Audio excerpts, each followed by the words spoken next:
Dominique Durier, infirmier anesthésiste à l'hôpital de Saint-Quentin, s'est illustré en juillet dernier en remportant le tremplin du rire. Mais Dominique a une passion, l'ULM. Il vient de faire l'acquisition d'un appareil flambant neuf.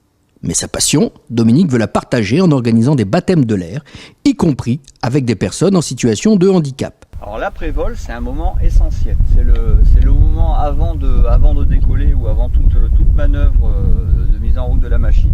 On va vérifier tous les organes de pilotage, les organes du moteur. Donc là, il y a du boulot, parce que des pièces, il y en a. On va vérifier tous les boulons, toutes les pièces, s'il n'y a rien qui est anormal, s'il n'y a rien qui s'est détaché. Donc on va regarder le passage des câbles, on va regarder si toutes les vis sont bien à leur place, un petit peu de propreté, et puis ça permet de décoller avec une machine qui est sûre, qui a été entretenue, et à chaque vol on est sûr qu'on va partir avec du matériel en bon état. Forcément ça fait gagner du temps, mais et si on rencontre le moindre, on fait de l'entretien en même temps, et si on rencontre le moindre problème, on le gère avant de décoller. Par exemple l'autre jour j'avais un pneu qui était pas très gonflé. Bon, ça peut être gênant pour le confort et puis même un petit peu pour la sécurité à l'atterrissage. Donc je l'ai regonflé avant de décoller, parce qu'en vol il n'y a pas de station-service pour aller se faire regonfler les pieds. Le casque pour être beau gosse.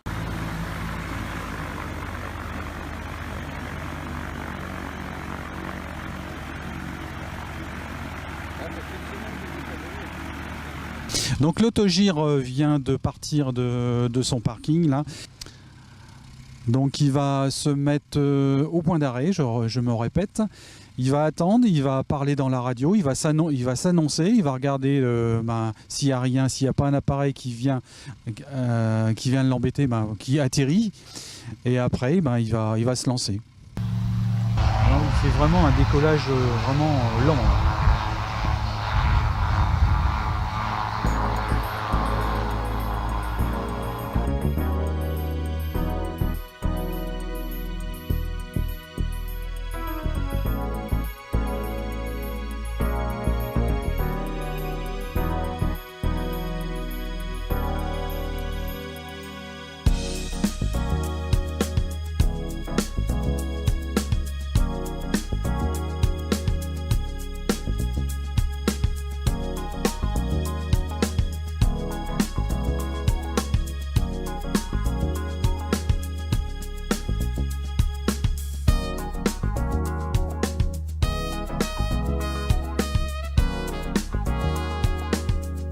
À l'aérodrome de Roupy, un autre passionné d'ULM organise lui aussi des baptêmes de l'air. Non pas en autogire comme Dominique, mais en hélicoptère. Vous pouvez même survoler votre maison et la prendre en photo. Retraité d'EDF, Régis vient d'acheter son appareil qu'il est fier de nous présenter. Je viens quitter l'autogire de Dominique. Les sensations sont différentes d'un autogire que d'un hélicoptère. Et là, je vais vous parler un petit peu de l'hélicoptère ULM. Donc, c'est un H3. Il est classé H3 parce qu'il est dans la partie ULM.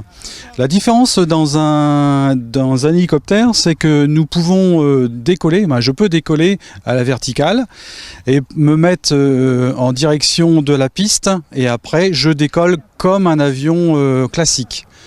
L'avantage, je peux faire du vol stationnaire, et c'est un appareil qui est dans un coût minime comparé à un gros hélicoptère.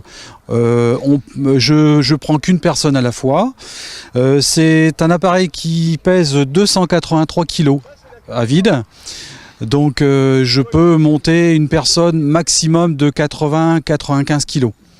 La vitesse de croisière, c'est 120 km/h.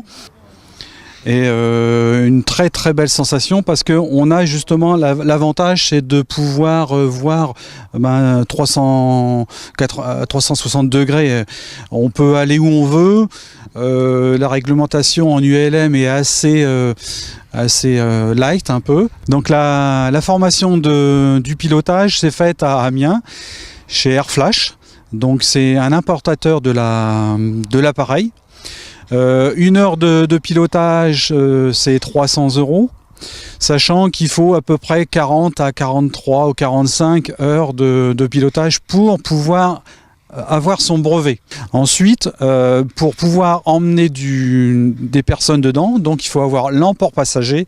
Et l'emport passager, on compte à peu près 35-40 heures, mais en solo. C'est-à-dire que une fois que j'ai mon brevet, je peux faire 40 heures solo. Après ces 40 heures qui ont été faites, j'ai mon instructeur qui me reprend et qui me fait faire des pannes de l'appareil, panne moteur, panne l'anticouple arrière, et c'est à moi de réagir avec mon instructeur.